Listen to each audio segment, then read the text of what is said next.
The city of Ephesus stirred long before sunrise. Today was the day. From the highest magistrates to the lowliest of citizens, the excitement was palpable. Agrippinilla's uncle, Emperor Claudius, had conquered Britannia. Across the city, incense drifted into the morning air as priests adorned the altars with garlands. Magistrates donned their ceremonial robes. Merchant stalls remained unopened as their owners joined the growing crowds making their way toward the forum.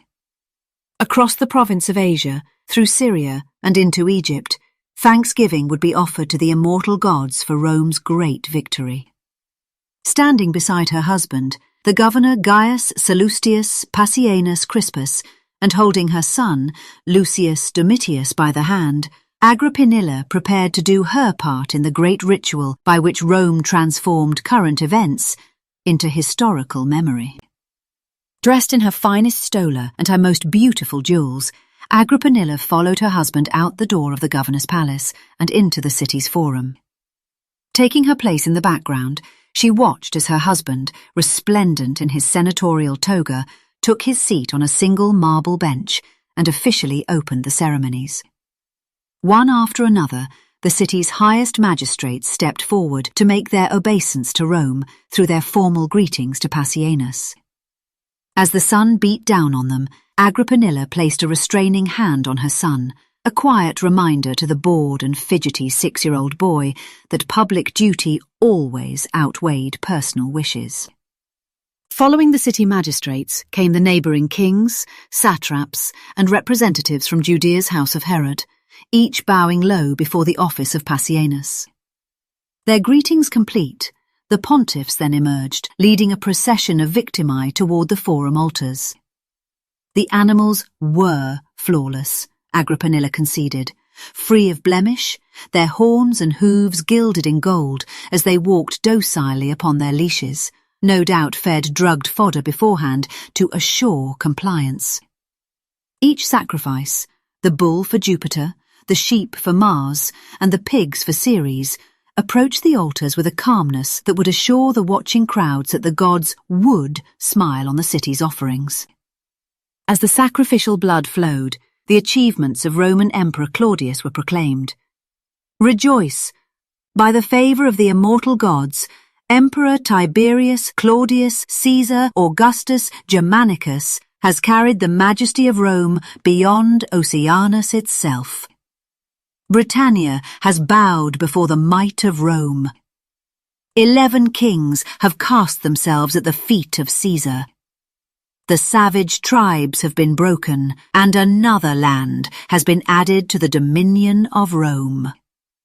Emperor Claudius has also secured Mauritania beneath Roman rule, and the kingdom of Lycia has likewise been joined to the empire. From the western ocean to the mountains of the east, the fortunes of Claudius Caesar continue to enlarge the Pax Romana of the divine Augustus. Lycia. The name lingered in Agrippinilla's mind. Lycia was the coastal kingdom within Asia where her uncle, Gaius Caesar, the very first heir of the divine Augustus, had drawn his last breath. The kingdom that had witnessed his death, launching half a century of shifting imperial succession, now belonged to Rome, counted among the achievements of her uncle, Claudius. After hours of watching dances and listening to musicians, rhetoricians, and compositions recited by the Ephesian children of nobility, the feast began. The citizens crowded greedily around wooden benches and tables that had been specifically erected for the day's pageantry. As the people feasted on pork and lamb, pickled vegetables and hard-boiled eggs, dates, grapes, figs, and no shortage of wine, Passienus finally rose to take his leave. Gripping Lucius Domitius by the hand, Agrippinilla followed behind. It was time to return to the governor's palace, where a more extravagant dinner awaited the most prestigious people in the city. A dinner that was invitation only. Reclining stoically on her dining sofa to the left of her husband, the Proconsul of Asia, Agrippinilla scanned the formal triclinium. Dressed in their finest clothing, their wives tricked out in their most ostentatious jewellery, minor governors and emissaries from neighbouring kingdoms ate heartily from the sumptuous feast that had been painstakingly planned for them by Agrippinilla. To whet the appetite, oysters were served alongside dormice that had been rolled in poppy seeds. Crisp salads with freshly cut vegetables were doused in the most expensive olive oils. And servants carried platters of red mullet with garum sauce, roast partridge, and even peacock, their plumes fanned to their fullest. "Hail, Claudius Caesar!" shouted a man boisterously as he marvelled at the peacocks paraded on silver platters. His name was Tiberius Artemidorus. Agrippinilla knew him. She knew everyone there, their names, their ranks, and their social standing. Artemidorus was the son of the Prytanis of Rhodes, the chief magistrate of the city, whose authority ultimately answered to the Proconsul of Asia. "Hail Caesar!" the rest of the room cheered, hoisting their cups of wine into the air in salute. "Not only has our great emperor given us Mauritania and Lycia," Artemidorus continued, his white and blue mantle draped elegantly across his chest, "but he has conquered Britannia as well, a feat even Julius Caesar did not accomplish." "That's one way of putting it," announced another man, dark of hair and older than Artemidorus. His name was Julius Apollodorus, another Romanized descendant of a once royal family whose ancestors had ruled Phrygia. "Another way of putting it is that Claudius spent only 16 days in Britannia, choosing to remain on the Solent until Aulus Plautius had cleared a safe path." Agrippinilla turned to her husband just in time. Passienus's eyes slid to meet those of Apollodorus. He said not a single word. Trapped in his gaze, Apollodorus froze, the colour draining from his face, as though suddenly remembering that Passienus was a close and personal friend of Agrippinilla's uncle, the Emperor of Rome. With a slight blush returning some colour to his cheeks, Apollodorus lowered his head, returning to his plate of food as the din of conversation and laughter returned to the triclinium. But Agrippinilla filed the ill-timed statement away in the back of her mind. Clearly, Uncle Claudius's conquest of Britannia was not quite as straightforward as the day's celebrations suggested. 16 days. Agrippinilla's brow furrowed. That's all the time Uncle Claudius spent in Britannia, at least according to Apollodorus. But the look in her husband's eyes revealed to her that the man was not lying. He had merely spoken out of turn, casting a shadow over the emperor's great achievement. 16 days was not enough time to conduct even the smallest of military campaigns, Agrippinilla knew, growing up a military child. Her father's military campaigns lasted months, seasons. How was Britannia, a savage and uncharted land, conquered in 16 days? Of course, Agrippinilla expected to have a fuller picture upon the arrival of Silana's next letter from Rome. Until then, she had to content herself with the official dispatches that reached her husband from the Senate and from the Emperor. Dispatches always written in the most glowing terms. The next dispatch from Rome, however, was anything but glowing. News of yet another death. This time it was Agrippinilla's cousin, Livia. She was the granddaughter of Tiberius, born to Castor and Livilla, and at one time had been married to Agrippinilla's older brother, Nero Caesar. Following the downfall of Sejanus and the starvation of Livilla at the hands of her own mother, Tiberius had married Agrippinilla's cousin to a first-generation equestrian senator, someone who could never hope to climb to the height of the imperial curule chair, and therefore never threaten the status quo. His name was Gaius Rubellius Blandus, and he was not the sort of man deemed worthy of an imperial princess. First in his family to enter the Senate, Blandus was in every way a new man, looked upon with all the same prejudices and sneers that had existed since the old Republic. And the marriage was not a good one. How could it be?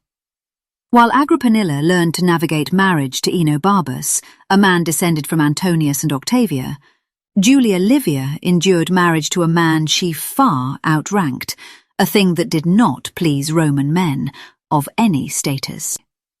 The union produced a son, yet another boy attached to the imperial family. And so Julia Livia was accused of immorality and incest. But incest with whom? Her father, her mother, her grandfather, all were dead. Even her brothers had predeceased her, Germanicus Gemellus as a child, and Tiberius Gemellus at the hands of Agrippinilla's brother. Julia Livia took her own life, no doubt under orders to do so, leaving her 10-year-old son, Rubellius Plautus, a boy only a few years older than Agrippinilla's son, without a mother. But why now? Agrippinilla wondered. Julia Livia no longer lived in Rome. She had lived quietly in her husband's countryside villa, far removed from the political factions that inevitably formed around every member of the imperial family. Agrippinilla pulled a face. Of course, she knew the answer. What had changed was the very definition of who Julia Livia was now. Before he left for his military campaign in Britannia, Claudius had finalized something Caligula had begun a few years earlier, the deification of Livia Drusilla. It had begun in the early part of Caligula's reign, the construction of a temple to be dedicated to the wife of the divine Augustus. With the temple now completed in Rome, Claudius used his power over the Senate, backed of course by the Praetorian Guard, to have her deified as Diva Augusta. After the deification, Julia Livia ceased being merely a discarded princess descended from an unpopular emperor. She was now seen as a direct descendant of the divine. The divinity of Diva Augusta raised the value of the Claudii Neronis blood to stand on equal footing with those descended from Divus Augustus. Along with Livia Julia and her son, Uncle Claudius himself was now the grandson of a goddess, as were his children, all of them. The only person whose ancestry was not elevated by the new Diva Augusta was Claudius's wife, the Empress, Valeria Messalina. Was that the reason Agrippinilla's cousin was suddenly charged with incest after a decade of living a quiet life? Was Rome's empress, a woman with no claim to the divine, removing any perceived threats to her authority over Claudius? Appius Silanus, her sister Julia Livilla, and now her cousin Julia Livia, all gone, along with countless noble executions. In the first 2 years of Uncle Claudius's reign, the number of noblemen executed, or forced to suicide, almost equalled the whole of Tiberius's. But was he behind them all? With Uncle Claudius campaigning in Britannia, how many decrees and petitions reached him each and every day? Could any emperor, absent from Rome and burdened with a war, truly weigh every accusation placed before him? How many petitions were approved with scarcely more than a glance? Agrippinilla sighed. The death of Julia Livia worried her, not because they had been particularly close, but because the deification of Diva Augusta elevated her own blood even higher than her late cousins. Livia Drusilla was Agrippinilla's great-grandmother. Now she and her son carried equal parts of the Julian and Claudian blood bound to the divine. The news, when the official dispatch arrived in Ephesus, was anything but welcome. Agrippinilla's husband, Passienus Crispus, had been chosen to serve as consul ordinarius for the first half of the next term. His previous consulship had taken place about 5 years before the death of Tiberius, around the time Agrippinilla married Enobarbus. At that time, Passienus served merely as suffect consul, an office he held for approximately 4 months, and which he shared with 5 other senators. But as ordinary consul, Passienus would serve for a full 6 months, a much more prestigious position than that of consul suffectus. But for Agrippinilla, the honour given to her husband would lead her right back into the mouth of the lion. She had followed Passienus to Ephesus, following the death of her sister, Julia Livilla, and the realization that, as the last living child of Germanicus, the eyes of Messalina's court would always be turned to her. But the death of her cousin, Julia Livia, had proven that distance from Rome and a low public profile meant nothing if the empress viewed her as a direct threat to her own son's dynastic future. But what could Agrippinilla do? Take her son and disappear? Where would she go? There was no place in the world where a daughter and a grandson of Germanicus could simply vanish without being used for someone's political end. Nor would dragging her son into the slums to live an assumed life as a lonely citizen be any safer. An unattached woman and her child at the mercy of the streets, that was a different horror altogether. With nowhere to hide, Rome was the only option. At least there, Agrippinilla stood a chance of controlling her outcome and that of her son. But she would need allies, not just from the masses. That approach did not end well for her mother Agrippina, and not just from the Senate either, lest Claudius and Messalina interpret the alliance as a direct challenge to his military occupation of Rome's curule chair. No, Agrippinilla had to find a new path forward, for herself and for her son, a way through that would make her so esteemed by both Senate and people that Messalina would not dare to attack them openly. If she could not become invisible, then Agrippinilla needed to walk boldly into the public eye and let that visibility become her shield, and most importantly, a shield for Lucius Domitius.